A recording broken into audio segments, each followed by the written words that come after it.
జమ్మూ కాశ్మీర్లోని పహల్గాంలో గత నెలలో జరిగిన ఉగ్రదాడి ఘటన నేపథ్యంలో అమెరికా వ్యవహరిస్తున్న తీరు విస్మయం కలిగిస్తోంది.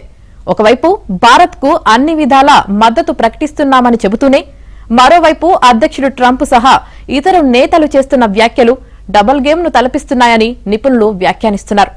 అమెరికా ఉపాధ్యక్షుడు జేడీ వాన్స్, విదేశాంగ మంత్రి మార్కో భారత్, పాకిస్తాన్లు సమన్వయం పాటించాలని సన్నాయి నొక్కులు నొక్కుతున్నారు.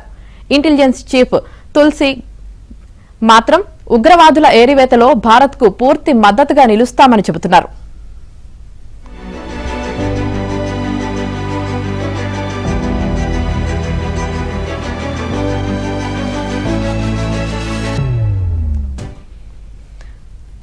వాస్తవానికి ఉగ్రవాదాన్ని పెంచి పోషిస్తున్న పాకిస్తాన్కు ట్రంప్ 2.0 ప్రభుత్వం బలమైన సంకేతాలు పంపిస్తుందని భావించినా ప్రస్తుతం అనుసరిస్తున్న తటస్థ వైఖరి రాజకీయ వర్గాల్లోనూ చర్చనీయాంశమైందని నిపుణులు చెబుతున్నారు.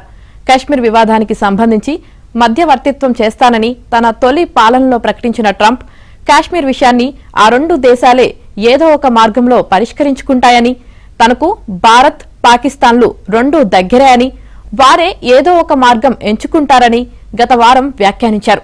భద్రతా సంబంధిత మినహాయింపుల్లో భాగంగా ఇటీవల $5.3 బిలియన్ మంజూరు చేశారు.